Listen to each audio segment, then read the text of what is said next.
You're watching Rehatch Designs by Tina Williams, where I remake and update unwanted and discarded items into beautiful home decor in many different styles and in many different ways to resell in my booths or to use in my own home. So sit back and enjoy the video, and if you like it, please give me a thumbs up, a like, subscribe, and don't forget to hit that notification bell so you'll know when I upload future videos. Thanks for watching. Hi everybody, this is Tina. Hope y'all are doing well today. Thank you everyone that has subscribed to my channel. I know some of you have been watching that went ahead and subscribed, and then I have a lot of new subscribers, a lot this month, and I want to say welcome to all of you. I really appreciate it. I have decided that I'm going to try and do 2 videos a week. That was always my goal, but I have been very, very busy. For some of you that are new that may not know, I started this channel just a few months ago, and of course it blew up, and then I was making things and doing 2 videos a week. So I got a booth, and then the next thing I know it, I was offered 2 more booths. That all happened within 2 to 3 months. Then I added 3 paint lines and IOD. And then on top of that, I started a website. So I have been extremely busy, and I kind of cut it back to 1 video a week. Now I'm trying to get back into the swing of things and get to my 2 videos a week.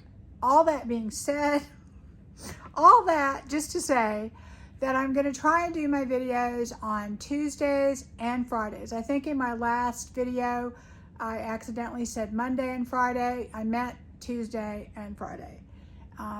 You know, we'll see how that works. Sometimes I may not be able to do it, but I am going to definitely try to do that. Today's video is going to be about smalls. And I think this is really, really important for any of you out there that are selling your things retail like I am. This video applies mainly to you, or if you do craft fairs or whatever. And I found this true, just as true to be when I did craft fairs, because I did those for 20 years.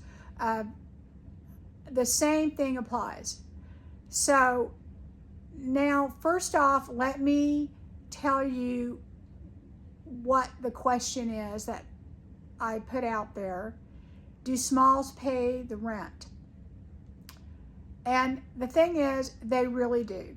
I've done this for a little while. I've also, as I said, done craft fairs for 20 years. And of course you pay a fee to rent a booth there too. The smalls, I consider things that are $20 and under. Those things, and so it's not necessarily even just size, although they do tend to be smaller in size, but things that are $20 and under. Now for my purposes, because I sell at Painted Tree locations, which are more boutique type locations, a little bit higher end, a little higher dollar, I look at smalls as $30 and under, just because that's how it pertains to me. You may be in an area where it's higher, or it may be lower, but basically it's items that are lower in cost and most of the time small, but sometimes they can be a bigger item and they're just not, they could be $20. Like maybe you have a scrap wood sign that you stenciled, and you're only charging $20 for it. So for the most part, smalls are smaller, okay? And I am going to use, for my purposes, $30 and under, but everything that I'm going to show you in this video today, except one thing, is going to be under $20. I'm going to show you a few examples of things that I sell. I've done that before in a different video, and I will link that in the description box if you want to see that, of some other things that sell extremely well for me that are pretty inexpensive. So, and inexpensive to make. And that is the key there too.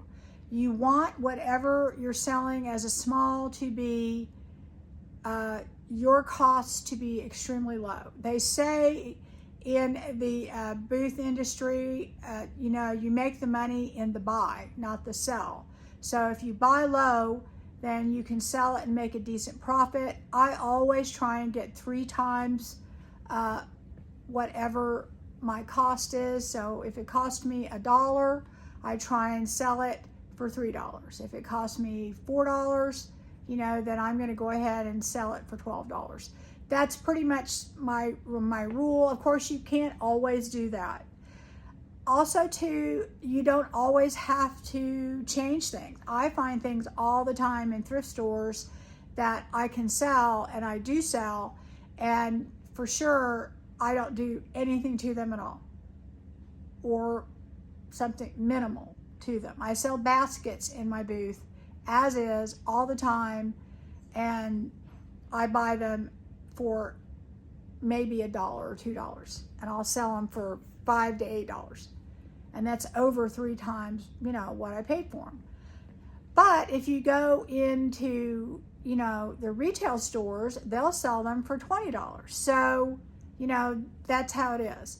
Now, I've had several people mention in the comments, how do I get my prices for my items, and they seem high. Well, if you've never been into a painted tree is technically, not technically, but it looks like an Etsy in person, okay? It looks like Etsy in person. It's got basically the same kinds of things. And if you look on Etsy for prices, my prices are actually pretty low. They're not actually all that high. So I actually go out and not only use the rule of what I put into it, I also look at what other people are selling things for. And that kind of determines my price, okay? Sometimes I may not get my 3 times my cost. So anyway, this video today is going to go into that, and it's going to show you a few things.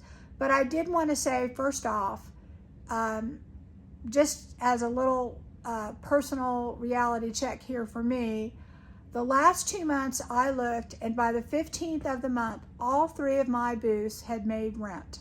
All 3 of them. In fact, 2 of them made rent by the 8th day into the month. And then I looked at how they made rent. And every single item that was sold in that period of time was under $30. Every single one.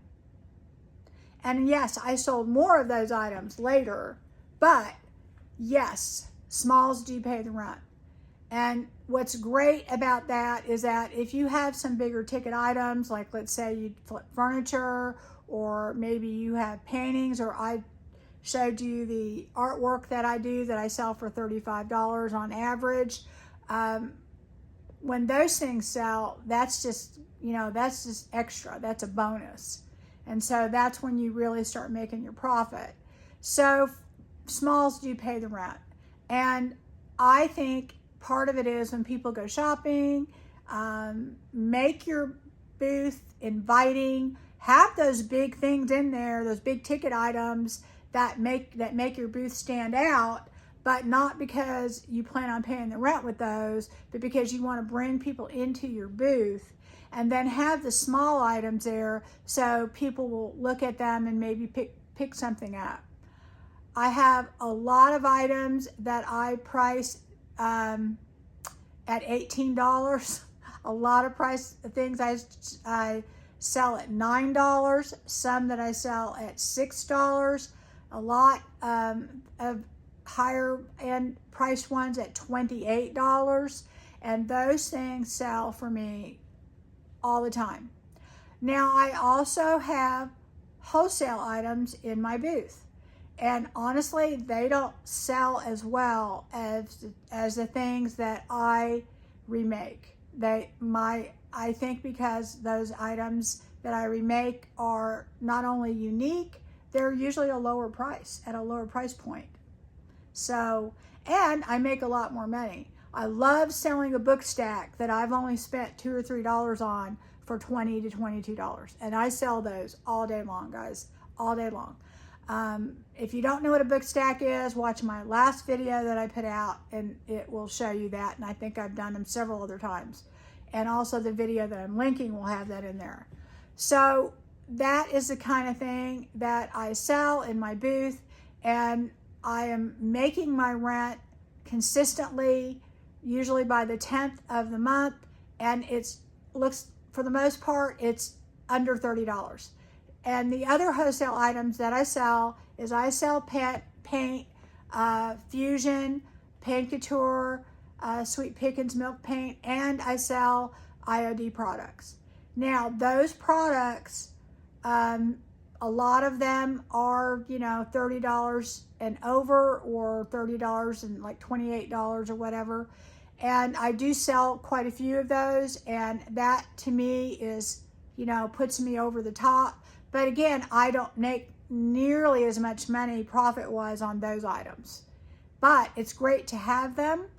I have 3 booths. I couldn't possibly make enough things or even find enough things if you're somebody that's just a picker and, puts things in your booth and you don't do a lot to them. Well, it still takes time to find those items. So, and it's people are starting to do that more. So it's getting a little harder. At least it is for me. So the thing is, though, I have wholesale items because I couldn't possibly make enough to put in my booth, and I do make, 50%, something cost me $15, then I'm maybe making, $30. Okay. So, that means I'm only making $15 on it. So, I mean, and that, nothing wrong with that. That's how the retail business is. But I love it when I can do something like a clipboard that cost me $3 and sell it for $18. I mean, I love that. And you're going to see in this video, and I will tell you prices of what I paid for things and what it cost me to make it and what I sell it for. And I know I'm going to have people out there that go, oh, we couldn't get that price. Well, you may not be able to. I don't know. I'm just telling you what I get. And it's because like I said, I'm in a kind of a boutique situation. Now, granted, I will tell you, Painted Trees rent is a lot more than a lot of you are paying. So there's that, okay? But it's actually not a lot more from what I could tell in my area when I checked different places. But I also feel like it's also the kind of place that people look for the things that I sell. So I probably get a lot more traffic as well. Anyway, enough chatter here, guys, and hope you enjoy this video. And if you do, please give me a thumbs up. If you haven't subscribed to my channel and you like what you see, please subscribe. As I said before, very low percentage, like 35% of the people that watch my videos are subscribed. Please subscribe. And if you subscribed before, make sure you are still subscribed. Hit the notification bell. I am going to try to consistently come out with videos on Tuesdays and Saturdays, but sometimes I may be busy, not be able to, and I have to upload it on a Wednesday or a Thursday or a Saturday. So it's great to hit that notification bell. And also too, guys, when you give me a thumbs up and you like and you share, that not only helps me, it helps YouTube know what you like. And what they'll do is that they will go ahead and, put videos in your feed or your homepage that are similar that you might like as well. I mean, I enjoy getting videos that, pique my interests that are similar, and you will too. And that does help you also. All right, let's get to it. So project number 1 is actually a lot of projects all kind of rolled into one. I sell a lot of little candles in my booth, actually booth plural. If you've noticed, in a lot of different places, candles are hot sellers for some people. There are a lot of people that just sell candles. I make candles. I'm not an expert at it by any means, but I do take things that I can purchase wholesale or that I find, and I make candles out of them. So this is done with a little kit that I bought on Amazon, and I have a little hot plate there that I thrifted. Normally, I heat the wax up on the stove, but today I am using my heat gun to do it, which you actually can do very easily. It works really well. And anyway, so I'm just so I can show you and video it. You know, it'd be a little bit easier for me. These little pumpkins that I bought them wholesale, and I paid, I believe it was like $2.50 a piece for them. So I was selling them in my booth for $5, and I have sold a few, but they're mainly like to put little tea lights and stuff in, but they are candle ready. So I thought, you know what, I'm going to make little candles out of them, and I made some about a week and a half ago before, and I sold like three of them. So I thought, well, okay, I'm going to make more of them. So I did, basically just took the wax. This is the wax that I got in the kit. And I added some of those little, the little candle melts that you can buy. I put some of them in there for fragrance on the pumpkins, and I did pumpkin spice or whatever. And now what I'm doing is I have these little teacups that I buy them whenever I see them in estate sales if they're a good price. I like to spend under $3 for them, and I think these I paid $2 each for them for the set. And there you go. That's what I'm talking about. You can add those to your wax, and it makes them very fragrant, and it's very inexpensive way to add some fragrance to your wax. And the ones that I just did that you see there, the two teacups, and then what you'll see to the very right, that little purplish blue thing, that is a yogurt cup. And I bought some of those from someone, and then I went and bought the yogurt, and I like the yogurt. So I make those, and I don't show you in this video, but I put a little French stencil on there, and then I put the word lavender on it, and I sell those all day long. I think I started out with 20 of them that I did, and I have 2 left. So yeah, for $8 I sell those. So this is the only thing in the video that is over $20 that I sell. This is a larger, what do you call it, bowl? I can't think of what it's called now. Y'all know, you know what I want to say here. But anyway, this is a larger one, and I pay under $10 for this wholesale, and when I sell them for $20, which is about the going price. Bread bowl, there we go. And anyway, I will do that large one and sell it for $30. And I've sold multiple ones like that. So, and they sell quicker. So there you go. And I don't think I put $10 worth of wax in it. Maybe $3 or $4. So here's a smaller wood dough bowl. There we go. That's the name. Here's a smaller one, and I get those for under $5 wholesale. And I usually sell them. I think I sell them. I think I get them for like $4.50, and I'm not positive, but I sell them for, I know it's under $10, like $9.50 or something like that. And I do sell quite a few of them. But I also make them candles, and I sell those for like $19.50 or right around $20. And I sell a lot of those. I mean, a lot. And I know I'm not putting that much wax in these. They're not very deep. They're very shallow. So it works really well to put wax in because you don't have to put a lot of wax. So not only do I make candles, I also buy candles. I got these from Dollar General, and it wasn't $5. They were 50% off. So I paid $2.50 for this. And of course, I'll take the Dollar General tags off of them. And I think this one I paid a lot less. but they smell really, really good. And I got them for a very good price. And that's something to think about. Just repurposing the candles, decorate them a little bit. It doesn't take much to do that. I have a stencil here. Sorry for my hair in the way.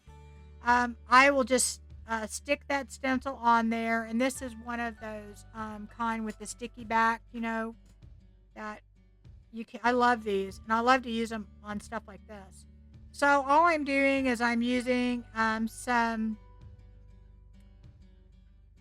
chalk paint or chalk paste.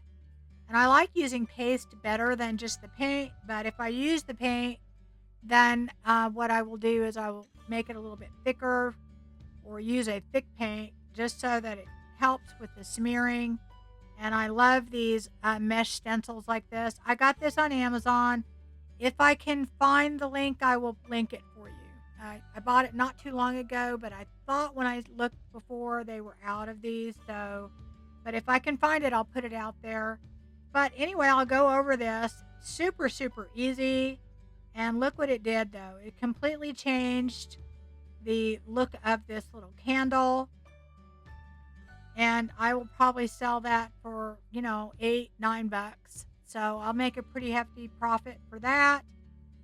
This one, I'm just using some rub-ons that I got. And if I can go ahead and they're redesigned, if I can find those, I will also link them. But I'm just taking this little terracotta uh, candle that I bought, and they really do smell really good. That's one thing is I make sure that the ones I buy smell really good. The other thing you can do is buy candles, like at the Dollar Tree or other places, and melt them down. Don't be afraid, like if you're thrifting, to buy a used candle, because you can, if they smell good or look good, you can melt those down pretty easily. So I'm just going to go ahead and put this different rub-ons all the way around. And I will probably sell this for, $12 to $14. And I probably will sell it pretty easy just because I put some fall stuff on there. And it smells good. It just smells good. Candles sell well. And they're a great thing to have. And I'm telling those yogurt cups I love selling. Okay, so here's what they look like when they're all done. I didn't really show you that little chicken that I got. It just was screaming candle to me, so I filled it up. And then here's our two wood dough bowls. Here's our little pumpkins and squash or whatever. It might not be a pumpkin. It might be a pumpkin. I don't know. And this is what my candles look like, the yogurt cups that I do the stenciling on and the stencil on top. And I sell those for $8. And then, of course, I didn't show you the whole thing on this, but I sell the molds and fill those also. And then here's our two little ones that I purchased. So anyway, project number 2. This is really easy, super easy, but these sell quite a bit in my booth. I have these wooden, well, they're just discs, but I make, what do you call it? The thing you put your stuff on. You guys, I don't have any, it's late at night. I don't have my words. So, anyway, yeah, whatever. Okay, I make them. The things you put your drink on. What do you call those? God, help me. Oh, this is terrible. Terrible. I've got to start taking something. I'm almost 67, guys, so, you've got to give me a little bit of grace here. I cannot think of the word. Isn't that horrible? It'll come to me. Coasters. There we go. Coasters. It's a coaster. So all I'm doing is I'm mixing some of my brown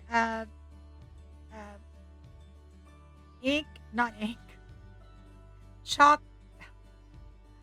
Oh my God. Waxed. I'm mixing it, okay, with a little bit of water. And if you take your brown antique wax and mix it with water, it makes the greatest stain for wood, because you get that wood look, and it dries like within minutes. It doesn't have that stinky smell, and there you go. So I'm using some more stencils that I got, and I'm going to go ahead and stencil over these with chalk paint. Now you can definitely use permanent ink. That would definitely work well because, moisture is going to get on there.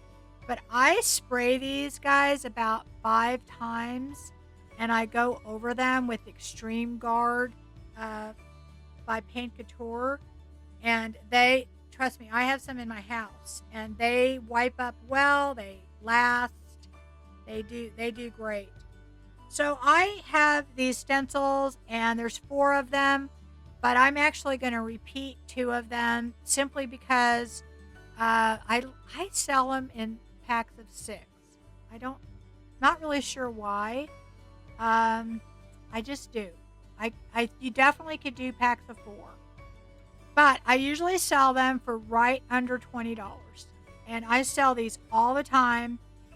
I purchased these round things in bulk a long time ago. I will see if I can find that link for you, but you can get them, and your cost for each of these will be under $1, probably closer to 75 cents. So, and then your time. So I go through and I do all those, and like I said, you definitely could use permanent ink if you don't want to put as many coats of top coat on there, clear top coat. I spray it usually about 3 times, and then I will go over it a couple times with a very, very good top coat, and that lasts. You could, if you have some sort of resin, you definitely could do that. I actually could resin them, but I haven't seen the need, and I use some that I've made at home, so I feel confident in selling these.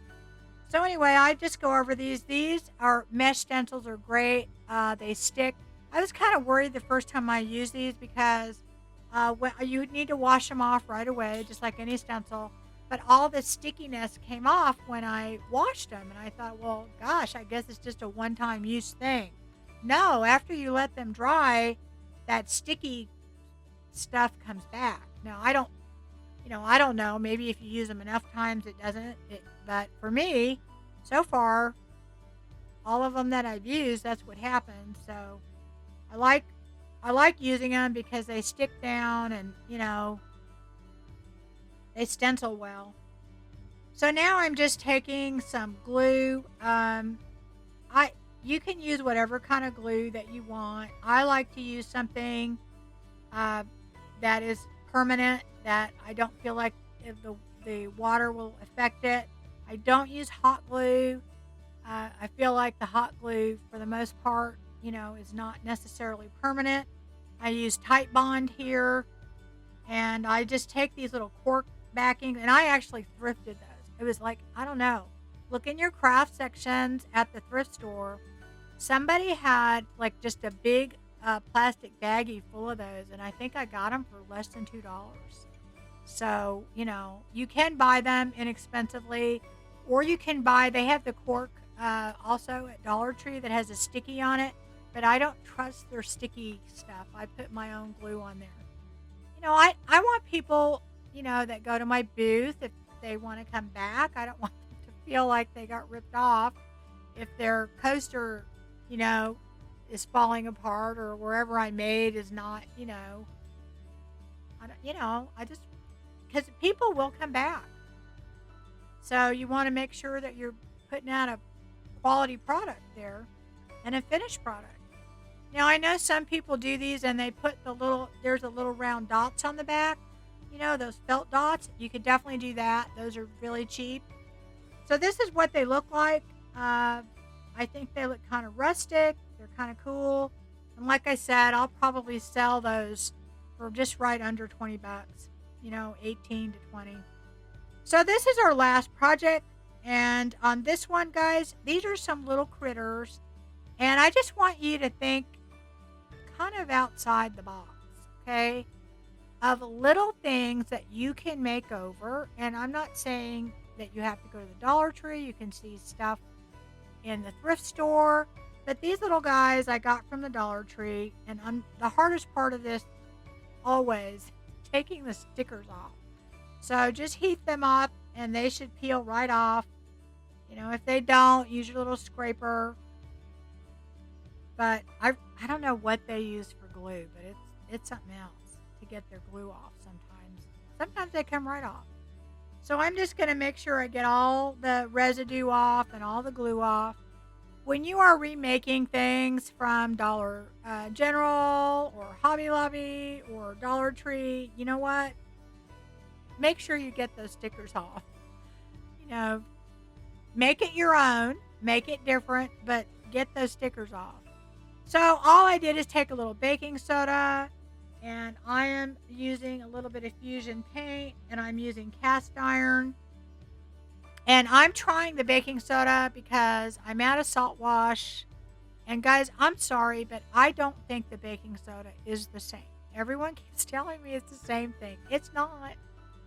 I don't like the texture of it. I don't like how it goes on. I don't like how it mixes with the paint. I think it's different. Okay, and I nothing against the people that use baking soda, but I do think the salt wash and this fresco that I end up using later on, they mix differently, and the texture's different, and I think it sticks to your paint differently, and that's not a sales pitch. It really isn't. It's just I do think there's a difference. I can see all that splattering, the little pieces all over the place. Yeah, well, salt wash doesn't do that, and it sticks a lot better. And also, I think it just has a different texture. So, it's just not the same. I miss my salt wash, but I know y'all are going to be so many people out there that tell me different. And that's fine. We all got to use what we got to use, right?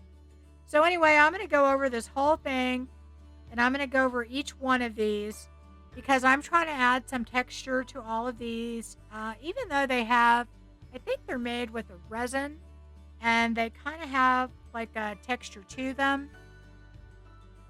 And I am basing this off of things that I have seen in wholesale catalogs. Like I said, I buy things wholesale all the time. And I'm trying to buy less and less of it because my profit margin honestly is so low. But I base a lot of things that I remake over what I see out there in the retail market. So yeah, and you should do that too. You should say, okay, what are the kind of things that sell out there, and then you adapt that to your market. So these are just some pumpkins that I got at Dollar Tree, and these are like the ceramic ones. Not the shiny ones, but you could definitely do the shiny ones. I don't see why this would not work. You may want to put, spray them or something, but for the most part, fusion paint sticks, let me tell you. For this one, I kind of used the Fresco by Fusion, and I thought it worked very much the same as salt wash. Now what I'm doing is I am taking some milk paint, and this is Flour Sack by Sweet Pickins. And I know y'all are going to ask me, we are trying so hard to get the paint and stuff on my website, but I have been exhausted, guys, getting these 3 booths ready. And so I'm hoping in the next few weeks we can get all that up and going. But there are other people out there for sure that you can buy from. I'd love for you to buy from me, but you know what? We're not ready.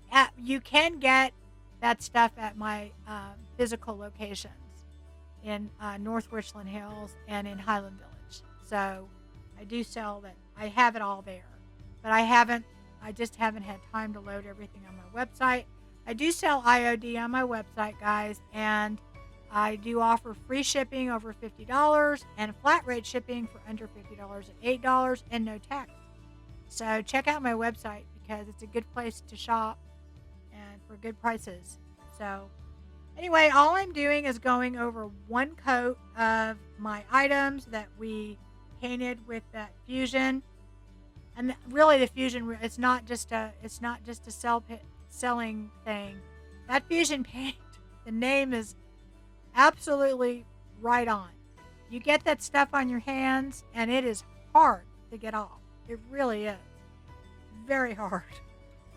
It fuses for sure. So I'm going to do one coat of milk paint, and I'm doing what I call a sloppy coat, where I don't care if I cover everything, but I'm trying to cover most things with it. And this is because I am wanting my milk paint to crackle. And that's another thing. If you use a clay-based or a other chalk paint that is not sealed, you want to put a sealer on it first, because if you put your chalk paint over that paint and it's not sealed, it will mix and make it kind of muddy, and also it'll absorb into that paint and it will not crackle as much. So you want to have a sealed item before if you're trying to get that crackly stuff. And there is an additive that is called Extra Bond if you don't want the crackle, that you can put in there. I like to use milk paint and use the Extra Bond as my chalk paint when I want a chalk base, paint, because I just love chalk paint. I really do. I will be showing you several projects later this week where I use a lot of chalk paint, and you'll just see. It's they're all different. All paints are great. Not all. Well, a lot of paints are out there that are great. I can't sell them all. Okay. But I like them and I use them, and Anyway, I'm going to go over these little critters. I'm calling them my critters. That's what I put when I priced them. But my husband goes, well, what should we call these? We're doing the label. Critters. Fall critters. They're super cute, and I thought they were cute the way they were. But they're kind of juvenile, and I saw some in a catalog. I kid you not, the same size, very similar, and they were going for $20 a piece. So we paid our $1.25 for these and $1.25 for the pumpkins. I will sell the critters for about $8.50 a piece, and I will sell the pumpkins for about $6.50. So that's a pretty good return on investment. Of course, I'm putting my time, I'm putting my paint and all of that into it, and I'm making them different. But these are great little shelf sitters, and it's exactly the kind of thing that people pick up in my booth. Like I said, if you go out there and look for items like this, you're going to find them around $20, maybe 15. So, the things I make over sell well, and it's not because I make such amazing things. I think it's a twofold. I think they're different. And I also think that they're priced good. So now what I'm doing is I am taking the Sweet Pickens oil wax, and I'm mixing it with some Fusion hemp oil, because the hemp oil is I'm not going to say it's clear, but it is like a almost clear type of an oil. And the reason I'm mixing it is I want this to be really, really watery. I want it to go in all the little tiny cracks, and I don't want it as dark as the wax that the Sweet Pickens wax. And oh gosh, I love that stuff. I love that Sweet Pickens wax, and I love this hemp oil. I use the hemp oil when I'm redoing like some windows and stuff, and I repaint them with the milk paint, and I use just that, and it gives it just the right amount of patina. And well, you'll see. But I mean, just by itself, that hemp oil is so great, and it's food safe. So if you're redoing like a cutting board or something, you could definitely do that. So anyway, I'm just using a stencil brush, mainly because I was too lazy to go get another brush. But, you just want to use a brush that can get in there and get in all the crevices and cracks. And of course, this is thoroughly dry. And, when you do these, the reason they look so good at the end is it's all those tiny little cracks that the milk paint you get, from milk paint that you don't get from other, types of distress things. Now, you can use crackle, but I find the crackle is almost like too much, even when I try for it not to be. So that's why I just love milk paint. It looks natural. It looks like it's a naturally old, authentic thing, So I know these look like a hot mess, guys, but they look cool in the end. And I will say this, you may want to wear gloves when you do this. Just like that dark wax that I was using on those other items that I forgot again. Oh my gosh, guys. Ugh, I don't know if I'm going to be able to keep doing videos. I got to start taking some. So anyway, I'm just wiping off a majority of this. The main reason that I did this was so that it would get into all those tiny little cracks. And it will change the paint color a little bit. It'll make it a little kind of off-white, We're trying to make it look like it's something old, and that's the point. But yeah, the oil wax and the hemp, I love that. I'm starting, and one thing I have to say, if you don't wear gloves, it really does soften your hands. If you don't mind getting messy, that hemp oil, oh boy, it really is great for your hands. So anyway, I go over this again. Now this is just the Sweet Pickins milk paint. I am taking a fan brush and I am lightly going over these little items here with that. And it is going to add more of a contrast to what's already there. It's going to lighten up any dark spots. And I just do that to all of them. And I will go ahead after that.